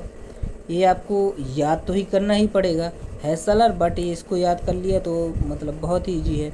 अब यहाँ से N2 के लिए जो रहेगी तो यहाँ z स्क्वायर E की पावर 4 8 E1 ये सब कुछ ये पूरा यहीं कहीं लिख देना है, यहाँ N2 भर कर देना है, ठीक है।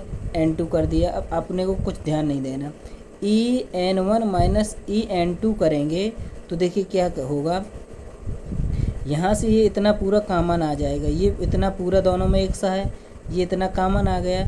N2 यहाँ माइनस के चिन्ह लगे, ये माइनस का चिन्ह है, ये माइनस का चिन्ह है, तो यहाँ पे माइनस का चिन्ह लगा, En1 माइनस En2 किया है, तो En2 का स्क्वायर माइनस En1 का स्क्वायर आएगा, ना कि ये आगे रहेगा, ये आगे आएगा, क्योंकि ये दोनों माइनस के चिन्ह है, ये माइनस का है और ये भी माइनस के चिन्ह है, ठीक है। अब देखिए, अब जैसे अपन यहाँ से नीचे बढ़े, ठीक है, तो ये इसके बराबर जो होता है वो होता है डेल ई होता है, ये अपने को पता होना चाहिए। जेड बराबर जेड माइनस बी लिख सकते हैं, तो यहाँ पर जेड माइनस बी का होल स्क्वायर जेड की जगह लिख दिया। नहीं लिखना तो ना लिखिए, कोई दिक्कत नहीं है, जेड ही रहने दीजिए, और लिख लिया है तो ठीक है, जेड माइनस बी का होल स्क्वायर लिख लिया, ठीक है। N2 माइनस N1 लिखा। अब देखिए थोड़ा यहाँ तो समझना पड़ेगा, अपने को बहुत ज़्यादा समझना पड़ेगा। ई बराबर होता है, डेल ई बराबर होता है एच म्यू, फोटान की ऊर्जा अपन पढ़ के आए हैं, और यहाँ से अगर म्यू बराबर कर दें तो डेल ई बटे एच होगा, कहेंगे हाँ होगा। तो अगर म्यू यहाँ पर है, ई का मान ये है, तो यहाँ पर जो एच है, एच का पक्षांतरण करेंगे तो ये डेल एच, मतलब यहाँ भी एच का गुणा किया तो एच से एच ये कट गया, और यहाँ नीचे भी करेंगे तो एच का ये यहाँ पर क्यू हो जाएगा, ये एच का गुणा किया तो एच का क्यू हो जाएगा। तो म्यू बराबर अपन लिखेंगे ई की पावर, ये पूरा उतारा 8 म्यू स्क्वायर, एच की पावर 3 करेंगे, ये 3 हो जाए, जेड माइनस बी का स्क्वायर n2 माइनस n1 पूरा उतार लिए। मुझे लगता है आपकी ये समझ में आया होगा। ठीक है, अब देखिए यहाँ पे क्या किया, थोड़ा नीचे उतरे, सी का यहाँ गुणा किया, सी का भाग किया। ठीक है, सी का गुणा सी का भाग किया। अब क्योंकि ऋणात्मक नियतांक जो होता है वो होता है ये आर बराबर ऋणात्मक नियतांक जो होता है ये होता है, तो इसकी जगह अपने को आर लिखना था, आर यहाँ पे इतनी की जगह लिखना, तो अपन ने आर लिखा, ये C R Z minus B का whole square N minus 2 N minus 1 का होल स्क्वायर लिख दिया। ये भी आपके समझ में आया होगा। ठीक है, ये इतना लिख दिया, यहाँ तक अपन पहुँच चुके हैं, जेड माइनस एन ये। ठीक है, अब क्या किया, एन बराबर 1, n1 बराबर 1 और n2 बराबर 2 रखा। अपन देखेंगे n बराबर 1 और n2 बराबर 2 रखा, तो जब इसको यहाँ पे रखेंगे तो देखिए mu C R Z minus B का होल स्क्वायर, अब यहाँ पे रखा तो 1 रहेगा और ये 2 दूनी 4 हो जाएगा, 4 यहाँ पर जाएगा, 4 और माइनस का 1 होगा तो 3/4 हो जाएगा। आप इसको हल करेंगे तो 3/4 आ जाएगा। ठीक है, यहाँ से आप देखिए इसका जो था ये यहाँ पे वर्ग में था, वर्ग यहाँ से हटाया। ठीक है, ये तो हट जाएगा। अब ये 3/4 सी आर की जगह 1/2, 3 मतलब 1/2 का वो लग गया। ठीक है, म्यू का वो लग गया। ठीक है, और जेड माइनस बी का होल स्क्वायर है। अब ये जो है इतने को पूरे को नियतांक मान लिया, तो ये म्यू बराबर है, ये रूट का रहेगा तो रूट की जगह ये स्क्वायर हो जाएगा, और ये पूरे को नियतांक मान लिया तो म्यू ओमेगा का स्क्वायर जेड माइनस बी का होल स्क्वायर आ गया। यही मोजले का नियम था और यही अपने को सिद्ध करना था। अगर ये अपन को ये पूरा स्टेप नहीं भी लिखना तो ये अपना पूरा स्टेप ना लिख के पीछे जो दिया गया था ना, देखिए उतने को नियतांक मान के इसको नियतांक मान लेते म्यू को, ये म्यू ऐसे का ऐसे लिखा रहने देते और नियतांक मान के जेड माइनस बी का होल स्क्वायर लिख देते, ए सीधी का सीधी। यही मोजले का नियम था।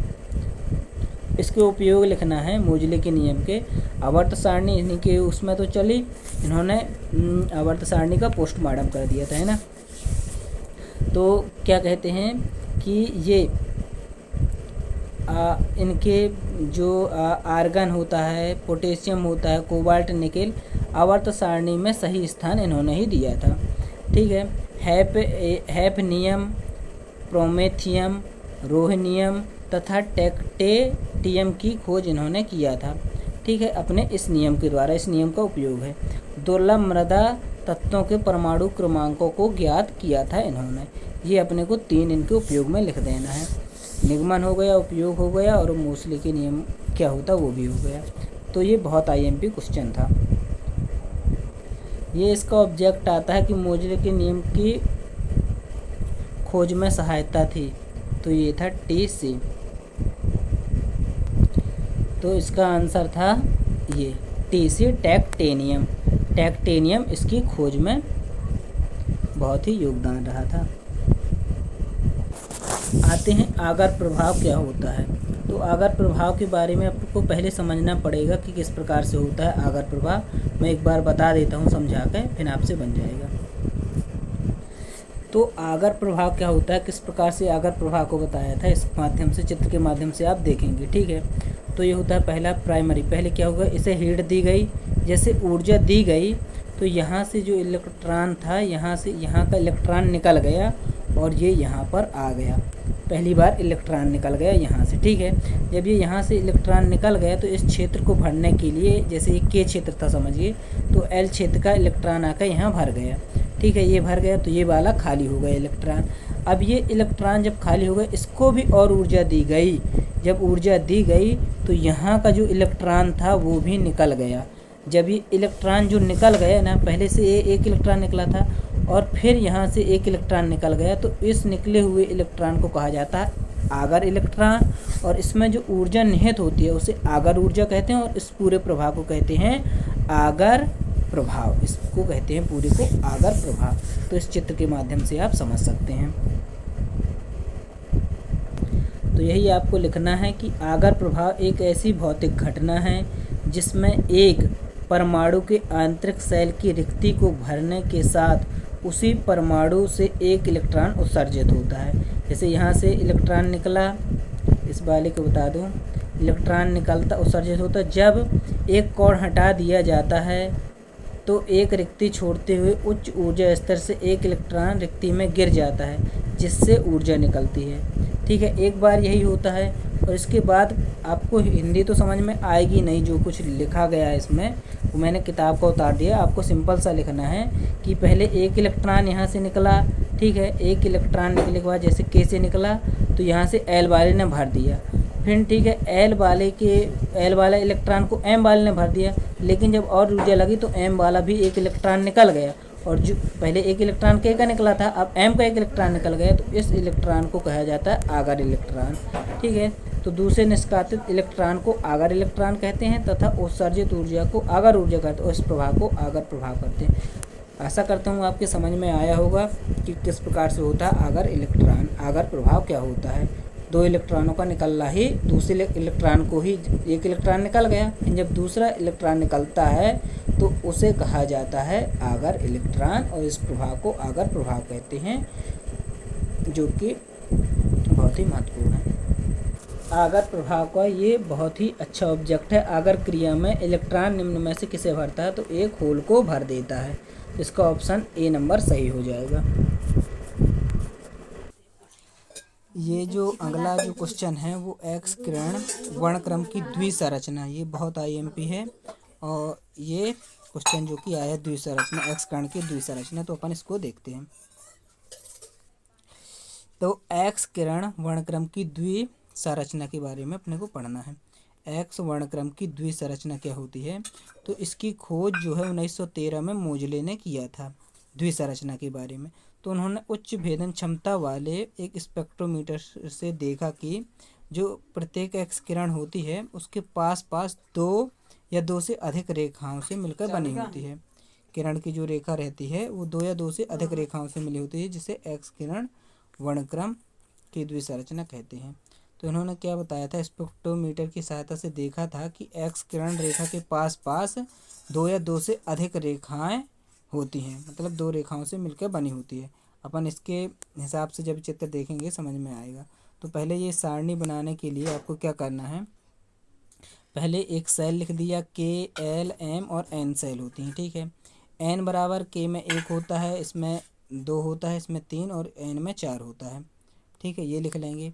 अब देखिए इसमें क्या करना है, एल बराबर 0, ठीक है, एल बराबर 1 और 0, एम बराबर 2 1 0, एन बराबर 2 3 और 1 और 0, मतलब 4 इसमें लेने हैं। ठीक है, सब में एस बराबर जो रहेगा, ये क्वांटम संख्याएं हैं, 1/2 1/2 1/2 1/2 रहेगा।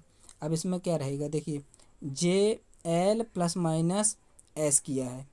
ठीक है, एल और एस को जोड़ा है, तो 0 और 0 में से 1/2 जोड़ेंगे तो 1/2 ही आएगा। अब यहाँ फिर एक में किया, एक और माइनस का 1/2 करेंगे तो 1/2 आएगा। ठीक है, पहले एक में माइनस 1/2 को घटाया क्योंकि माइनस का और प्लस का चिन्ह लगा, फिर एक में जोड़ा तो 3/2 आएगा, और फिर अब 0 में करेंगे, 0 में 1/2 को जोड़ा तो 1/2 आया, थोड़ा आगे पीछे लिख गया। इसी प्रकार इसमें भी करते जाना है, पहले 0 में 1/2 को जोड़ा तो 1/2 आएगा, फिर एक में 1/2 को घटाया तो 1/2 आ गया, फिर एक में 1/2 को जोड़ा तो 3/2 आ गया, फिर 2 में 1/2 को घटाया तो 3/2 आ गया, फिर 2 में 1/2 को जोड़ा तो 5/2 आ गया। इसी प्रकार नीचे वाले में किया गया है 7/2 तक आ जाता है। ठीक है, ये आपको बना लेनी है सारणी जोड़ने घटाने वाली। अब ये क्वेश्चन भी ऑब्जेक्ट भी आता है। इस प्रकार जो के की जो होती हैं L1 L2 L3 M1, ये कुल प्रकार से 24 उप अवस्थाएं हो जाती हैं। अब ये कहता है वर्ण नियम जो होता है, वर्ण नियम के अनुसार इन्हें ज्ञात किया जाता है। तो इसमें समझना पड़ेगा जो वर्ण नियम है, तो डेल एल बराबर +-1 और डेल जे बराबर 0 +-1, और इतना भर आपको ध्यान देना, डेल एन हो तो कोई भी मान नहीं होता। तो इसमें क्या कैसे किस प्रकार से बनाया जाता है आपको इसको देखना है। तो देखिए क्या रहेगा, ये समा जाए इसमें। हाँ देखिए, मैं इसको थोड़ा समझाऊंगा आपको। अब जैसे के कच्चा है, ये नीचे वाली आप आ जाइए, तो नीचे वाली जैसे के वाली में आए, ठीक है। अब के में जो लाइन खींचनी है, ये पहली वाली में लाइन नहीं खींची गई, पहले वाले से इसे के को नहीं मिलाया गया। क्यों नहीं मिलाया गया है कि देखिए जो के है ना, एल का L1 बराबर इसका 0 है, ये 0 इसका L1 का है, ठीक है। L1 इसका 0 है, जब L1 को जोड़ेंगे तो 0 ही आएगा, ठीक है। L1 को तो 0 को नहीं लिया जाता, ठीक है। अब आपको इस वाले उदाहरण से समझ में आएगा। ये मैं L3 ले रहा हूँ, ठीक है। तो देखिए जब मैंने L3 लिया तो L3 में है 1, L3 का मैंने लिया 1 लिया, L3 का 1 लिया, ठीक है।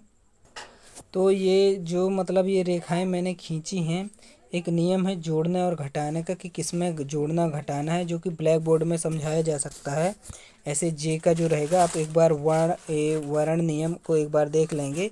इसी में जे में भी ऐसे ही किया जाता है। अगर दोनों को संतुष्ट करता है, मतलब 0 आंसर ना आए इनको जोड़ना घटाने में, तो अपन ये इस प्रकार से इसको लिख देते हैं। थोड़ा बोर्ड होता तो मैं और बता पाता। तो इसको आपको बना लेना है या डाड़ियाँ खींच के याद कर लेना है, ठीक है। या फिर मैं एक छोटा सा वीडियो बनाऊंगा, उसमें बता दूंगा कि वर्ण नियम क्या है, अगर समझ में नहीं आता आपके। तो इस प्रकार से इसको आप बना देंगे। तो इसमें आप देखेंगे कि जो ये रेखा है ना, ये के है, तो के में 2 रेखाएं, एल की एक ये रेखा, एक 2 रेखाएं आई हैं, ठीक है, जो कि ये नियम कह रहा था। अपन एम की देखेंगे तो के में 1 और 2 रेखा एम की आई हैं। इसी प्रकार एम की देखें तो 2 रेखाएं इसमें आई हैं एल में, ठीक है। और ऐसे ही एन की भी ऐसे आती जाएंगी। तो 2-2 रेखाएं आती हैं, 2 के अलावा किसी भी में 3 रेखाएं नहीं आती, है ना। तो इस प्रकार से अपन लोग देख सकते हैं कि इसमें 2 रेखाएं जो बताया था, 2 या 2 से अधिक रेखाएं, एक रेखा किसी में नहीं रहेगी। तो ये था मोसले ने जो दिया था वर्णक्रम का द्विसंरचना नियम। तो लास्ट ही मतलब वो है, इसके बाद ये जो चैप्टर है वो ख़त्म होता है। लास्ट इसका क्वेश्चन देखते हैं।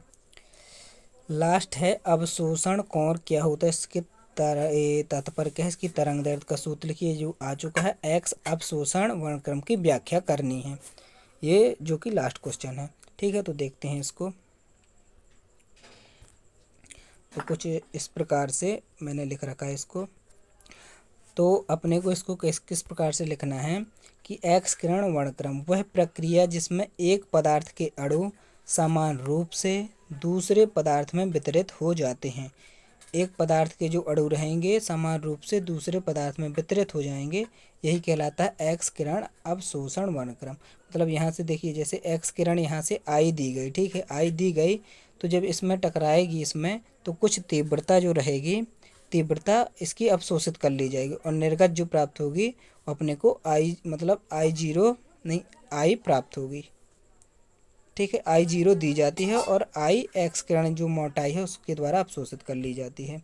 तो देखिए किस प्रकार से रहेगा कि जैसे एक वर्णी एक्स किरण पुंज जिसकी तीव्रता I0 है, ठीक है, एक्स किरण पुंज है, इसकी तीव्रता I0 थी, एक्स मोटाई के अवशोषक पदार्थ पर आपतित हुई। जब इस पर आपतित हुई तो इसकी जो किरण पुंज हुई ना, वो I बराबर I0 e⁻μ x, जो कि अवशोषक गुणांक है μ0।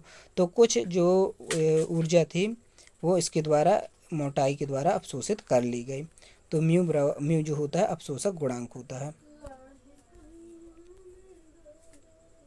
तो ये आपको चित्र बना लेना है। कुछ इसके पॉइंट हैं जो आपको लिखना है कि एक्स किरण के अवशोषक वर्णक्रम के अध्ययन के लिए एक पतले शीशे की पन्नी के लिए म्यू और लैम्डा के बीच में ग्राफ, ये ग्राफ इस प्रकार से खींचना है। तरंग दैर्ध्य है, ये अवशोषक गुणांक म्यू है, ठीक है।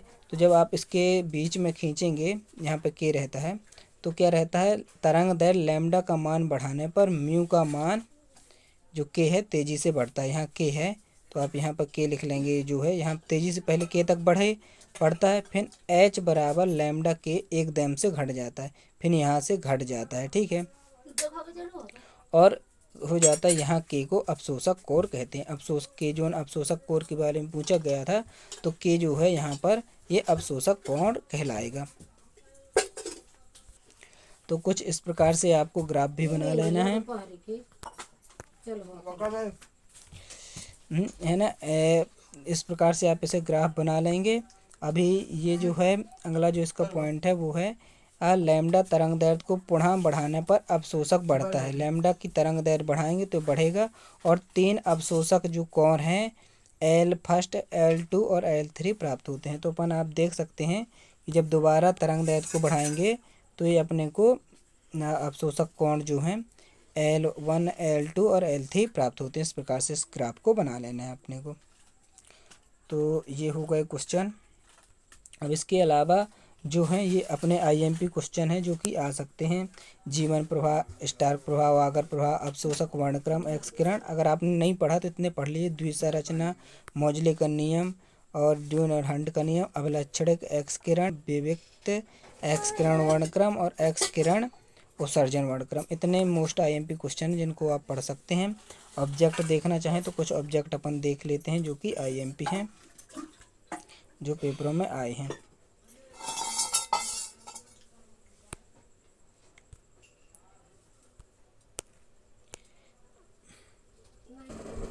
तो इसके जो ऑब्जेक्ट हैं वो अपन देखते हैं। जो कॉलेज नलिका में टारगेट पर इलेक्ट्रॉन को फोकस करते हैं, तो इसका होता है जो फोकस किया जाता है वो किया जाता है ऑप्शन सी, एक इलेक्ट्रॉन गन से। दूसरा जो 22वां है, निम्न में से किसकी आवृत्ति सबसे अधिक होती है, तो होती है एक्स किरणों की। इसका सी नंबर हो जाएगा।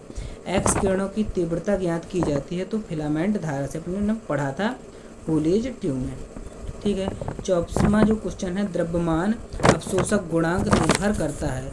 तो गुणांक अवशोषक जो निर्भर करता है वो उपरोक्त सभी पर निर्भर करता है, अपने पढ़ा है इसको भी, ठीक है। प्रत्येक तत्व द्वारा उत्पन्न एक्स किरणें होती हैं। तो प्रत्येक तत्व द्वारा उत्पन्न जो किरणें होती हैं अभिलाक्षणिक होती हैं, ये अपने को याद में रखना है। और कुछ ऑब्जेक्ट हैं मेरे पास जो पेपरों में आए हैं, तो उनको भी आप देखना चाहें तो देख सकते हैं। और ये देखने के बाद अपने ऑब्जेक्ट जो है वो ख़त्म होते हैं। स्पेक्ट्रम रेखा की तीव्रता अधिकतम होने के लिए कौन सी कंडीशन होनी चाहिए? स्पेक्ट्रम रेखा की तीव्रता अधिक होने के लिए कौन सी कंडीशन? तो इसका ऑप्शन है सी नंबर। इसका आंसर सी नंबर है। L बराबर 1, S बराबर 3/2 के लिए ऊर्जा अवस्था बहुलकता है। तो इसके लिए अपना हो जाएगा answer number, option number D हो जाएगा, डी नंबर, ठीक है। L कोश की P उपकोश में इलेक्ट्रॉनों के लिए N, L, S तथा J के मान होते हैं। ये जो अपन लोग पढ़ रहे हैं ये द्विसंरचना है। मोस्ले ने जो द्विसंरचना दी थी स्पेक्ट्रम की, उससे ये पढ़ रहे हैं अपन लोग। तो इसका 14वें का हो जाएगा अपना ये नंबर, N बराबर 2, L बराबर 1, 1/2, ये इसके आंसर हो जाएंगे। ये 15वां जो क्वेश्चन है, 15वें नंबर क्वेश्चन का L बराबर 1, S बराबर 1/2, J का संभव मान होंगे। तो अपन पढ़ के आए हैं, तो J के संभव मान कौन कौन से होंगे तो अपने को बताना है। तो ये इसके संभव मान हो जाएंगे। 16वां जो है, 16वां क्वेश्चन का है कि K अवस्था क्या होती है। तो K अवस्था होती है, इसका अपने को जो K अवस्था होती है वो कौन सी होती है, तो K अवस्था एकल होती है। तो इसका ए नंबर सही हो जाएगा। L अवस्था कैसी होती है, तो L अवस्था जो होती है अपनी, L अवस्था त्रिक होती है, मतलब तीसरे में होती है L अवस्था। 3 होते हैं ना L में। M में कितने होते हैं अपन ने पढ़ा है द्विक संरचना में, तो M में 4 हो जाते हैं। तो इसका नहीं, M में 5 हो जाते हैं। 5 कौन कौन हो जाएंगे, 1/2 हो जाएगा, 1/2, 3/2 और 3/2 और 5/2 हो जाएंगे, ठीक है। अगला जो है 19वां जो क्वेश्चन है वो ड्यूवान व हंट का नियम अपन पढ़ चुके हैं, तो इसका मिनिमम वाला हो जाएगा, ये पहला ऑप्शन सही हो जाएगा। और ये 20वां जो है अपना, 20वां क्या कहता है, एक्स किरण नली पर भी वोल्ट उत्पन्न करने पर एक्स किरणों की न्यूनतम तरंग दैर्ध्य होती है। तो इसका अपन ने पढ़ा था, तो इसको हो जाए SC/E भी हो जाएगा, जो कि अपन ने इसी में ड्यूवान और हंट के नियम में ही पढ़ के आए हैं। मोस्ले के नियम अनुसार होता है। तो मोसले का नियम क्या कह रहा है, तो ये हो जाएगा इसका बी नंबर। जहाँ तक मुझे लग रहा है इसका बी नंबर ही आंसर है, क्योंकि ये स्क्वायर चढ़ेगा तो इसमें स्क्वायर आ जाएगा। अब देखिए एक्स किरण स्पेक्ट्रम में ऊर्जा अवस्थाएं कितनी उप अवस्थाएं प्राप्त होती हैं, ये भी द्विक संरचना वाला है तो इसकी होती हैं कितनी 24। इसका डी नंबर हो जाएगा 22 में का डी ऑप्शन सही होगा। 23वां अपन देख लेते हैं। एक्स किरणों की विभेदन क्षमता निर्भर नहीं करती है। एक्स किरणों की विभेदन क्षमता किस पर निर्भर नहीं करती है, तो एक्स नली के तंतु धारा पर निर्भर नहीं करती, तो इसका डी ऑप्शन सही होगा। के बीटा जो है अभिलाक्षणिक, 24वां अपन देख रहे हैं। के बीटा जो है इसका अभिलाक्षणिक एक्स किरणों के उत्पादन में इलेक्ट्रॉन का संक्रमण होता है, तो इलेक्ट्रॉन का संक्रमण होता है, कितना होता है, के बीटा में होगा अपना किस में जाएगा, एम में जाएगा, तो ये सी ऑप्शन इसका सही हो जाएगा। n बराबर 3 n बराबर 1 ये अपन देख चुके हैं। यह है कोमल तथा कठोर एक्स किरणों में किस राशि का अंतर होता है, तो किस राशि का अंतर होता है, तो इसका ऑप्शन नंबर हो जाएगा आवृत्ति का। ये अपने को याद कर लेना। तो इस प्रकार से अपना जो जितना मेरे से हो सका मैंने देने की कोशिश किया इस यूनिट से, और इस यूनिट को 4 यूनिट जो है अपनी जीवन प्रभाव और किरण एक्स किरण स्पेक्ट्रोस्कोपी इसको पूरा समाप्त कर लिया। अगले वीडियो में ना होगा तो आणविक स्पेक्ट्रोस्कोपी में रमन स्पेक्ट्रोस्कोपी जो है स्पेक्ट्रोस्कोपी है उसको देखेंगे और उसको भी जल्द से जल्द ख़त्म करेंगे। आशा करता हूँ वीडियो आपके समझ में आया होगा, आपके लिए हेल्पफुल होगा, और मैंने आपकी हेल्प करने के लिए ये वीडियो बनाया था। तो यार दोस्त, हो सके तो लाइक ज़रूर करना और बताना कैसा लगा वीडियो। Thank you.